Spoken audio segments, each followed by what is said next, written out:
A Montanha Mágica 43, parte 2. Primeira coisa interessante aqui seria essa vida prazerosa que o Dr. Berings está oferecendo ao Hans, né? Por oposição, embora não explicitamente, à vida que o Settembrini propõe ao Hans, né? Ele propõe ao Hans voltar para a vida dele. Mais ainda, né, o Settembrini gostaria que o Hans mudasse o mundo como um bom humanista, né? A solução está nos homens, então a gente tem que fazer a revolução, como no raciocínio do Settembrini, né? Como o avô dele bem fez, etc. Bom, então eu enfatizo isso de ele falar que aquele momento ali, no finalzinho, né, era uma condição verdadeiramente feliz de vida. Lembre-se que a gente já tinha visto algo parecido sobre fumar um bom charuto, sobre sentir o prazer da vida, lá no começo do livro. Esqueci de colocar o meu celular no silencioso. Então lá na página 63, voltem lá na página 63, se vocês têm a minha edição, se não, ali da casa dos Tienepel e do estado moral de Hans Castorp. Eu gostaria de ler essa passagem aqui. Comecinho da 63.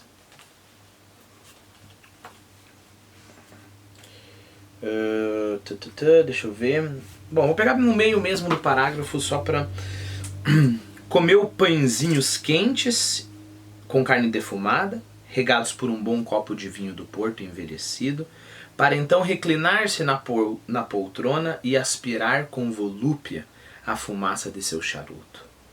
Pois era justamente nesse ponto que Hans Castorp representava um produto genuíno da sua terra.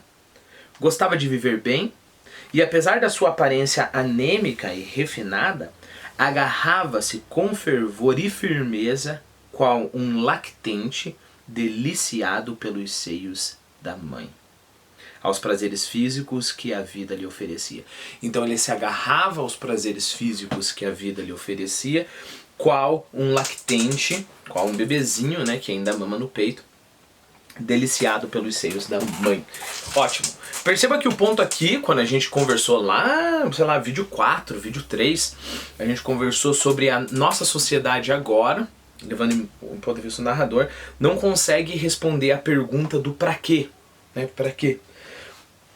Ou seja, não consegue responder a pergunta de qual é a finalidade, né? Qual é o objetivo, para o que eu me sacrificaria. Lembrem-se que a gente conversou sobre isso também num dos vídeos, que é difícil para o Hans se sacrificar além do necessário. Então é aquela história, ele está lá na faculdade, ele tem que sacrificar para poder estudar, então ele vai lá, se sacrifica e estuda para conseguir passar e pronto. Para que mais do que isso? Ele não entende por que você vai se sacrificar e perder os seus prazeres. E eu acho que a gente conversou também que nesse sentido todo sacrifício, por exemplo, eu sou um professor aqui, porque na verdade eu quero... Não, agora eu não estou sendo professor, eu estou gravando vídeo. Então eu estou gravando vídeo aqui porque na verdade eu quero ganhar muitos inscritos. E aí, ganhando muitos inscritos, eu quero trabalhar só com literatura. E aí, trabalhando só com literatura, eu quero ter vários alunos e fazer turmas grandes e ganhar muito dinheiro para um dia poder viajar e sentir muito prazer. Então esse seria basicamente o objetivo de todo mundo nessa concepção, né? Então você, por exemplo, é um engenheiro, então você vai fazer a mesma coisa, só que em vez de... para chegar lá no final, viajar muito, ganhar muito prazer, ou sei lá o que você goste, você vai construir diversos edifícios, ou você vai desenvolver uma vacina, se você trabalha com biomedicina, você vai... etc, etc. Nesse sentido, né? Não faz muito sentido, não faz nesse sentido, quer dizer, sob esse aspecto, para não ficar nesse sentido, sob esse aspecto não faz muito sentido um sacrifício que eu não vejo aproveito lá na frente. Né? Por quê? Porque eu não consigo responder a pergunta por quê. Eu só consigo colocar o meu prazer como objetivo final da minha vida. Né? Reparem, isso não significa uma negação do prazer, não significa um ataque ao prazer. Tudo que me dá prazer, não é isso que o narrador falou, tudo que me dá prazer é mal, né? Mas simplesmente o fato de é só isso, é só o prazer. Né? E não é acidental o narrador comparar o Hus Castorp com uma criancinha, né? É uma criancinha bebendo leite. E aí qual que é a complexidade da mente de uma criança? Não muita, né? Ele só quer continuar bebendo leite, estando ali com a mãe dele. E quais são os planos da criancinha? Não muitos. A criança não tem muita essa noção do tempo, do presente, do passado e do futuro, no sentido de planos, né, de objetivo último, esse tipo de coisa. Não, ele só quer continuar mamando. Se tiram a teta da boca dele, ele começa a chorar. E o Hans é um lactente com o seio da mãe na boca. Se tiram, ele quer chorar. Mas ele acaba entendendo, olha, para eu voltar a mamar, eu tenho que ser engenheiro e, como é que se diz, planejar navios e etc. Porque tiraram a minha teta da minha boca. Basicamente é isso, né? Então esses pãozinhos quentes, regados por um copo de vinho do Porto envelhecido, para então reclinar-se na poltrona e aspirar com volúpia a fumaça de seu charuto, pois era justamente nesse ponto que Hus representava um produto genuíno da sua terra, do nosso tempo também. Gostava de viver bem e, apesar de sua aparência anêmica e refinada, agarrava-se com fervor e firmeza aos prazeres físicos que a vida lhe oferecia. Então é essa vida que o Hus Castorp quer. O Hus quer essa vida de mamar e dormir. Eu não sei se você reparou isso, mas lá no sanatório, né, lá nos Alpes, lá em cima, né, a vida lá de cima, como o livro chama. O que ele tem lá? Essa vida. Exatamente essa vida maravilhosa de uma criancinha. Você não precisa você não precisa achar que os dias... Deixa eu mudar minha frase. A unidade de tempo lá, na grande maioria das vezes, é o dia, não é uma vida inteira. Essa é quase que a única unidade de tempo. É claro que a gente tem aqueles eventos, né, quinzenais, etc., mas perceba, é o dia. Então o Hans deita na cadeira dele como um filhinho deitado na cama com a mamãe, mama deliciosamente. Reparem que todo mundo lá em cima come muito bem. Não só eles comem muito bem porque a comida é maravilhosamente preparada, né? Também eles comem bem porque a comida é muito abundante e também eles comem bem porque todos eles têm um apetite incrível. Perceberam isso? É quase como uma coisa sobrenatural, assim, todos eles têm um apetite muito grande. Então lá em cima, não, mas ele tá doente, ele devia ficar triste. Não, mas a doença dele, ele não atrapalha tanto assim. O importante é que ele pode ficar deitadinho, envolto em seus cobertores, no cobertor lá de pelo de camelo, e ele descansa, meio que dorme, meio que não dorme. Quando ele acorda, tem teta, como meu filho disse, teta. Tem teta, aí ele pega a teta, né? Aquela mesa toda rica em comida, vai lá, depois de ter teta, volta e continua a dormir. Então essa indolência, né? Essa volúpia. Lembre-se que volúpia, né, a gente usa para dizer sobre o prazer sexual na maioria das vezes, né? Mas é um tipo de prazer sexual. Perceba, comparem, sei lá, a palavra volúpia com a palavra, não sei, tesão. Né? A palavra tesão, talvez a gente devesse encontrar mais palavras, mas ela dá essa impressão de energia, né? E a volúpia é aquela coisa que você se entrega, você se deixa levar. É assim que o Hans Castorp consegue viver ali embaixo, né? Logo depois, na página 44, no finalzinho da página 44, a gente tem esta passagem. Então, se tornará inevitável... Puxa vida, eu não sei se eu tenho que dar mais... Eu não vou ler para dar mais contexto, a gente vai pegar juntos, porque eu acho que eu tenho mais uma passagem para comentar ainda. Então, se tornará inevitável, justamente entre as naturezas mais retas, o efeito paralisador desse estado de coisas. E esse efeito será capaz de ir além do domínio da alma e da moral, e de afetar a própria parte física e orgânica do indivíduo. Eu falei que não ia dar contexto, mas acho que a gente vai precisar. Deixa eu voltar. O indivíduo... Não, vou ter que voltar no começo do parágrafo. O homem não vive somente sua vida pessoal como indivíduo.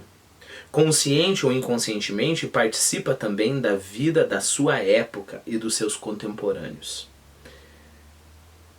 Até mesmo uma pessoa inclinada a julgar absolutas e naturais as bases gerais e impessoais da sua existência, e que permaneça tão distante quanto o bom Hans Castorp da ideia de criticá-las, até uma pessoa assim pode facilmente sentir seu bem-estar moral um tanto diminuído pelos defeitos inerentes a essas bases. A gente conversou sobre isso, né?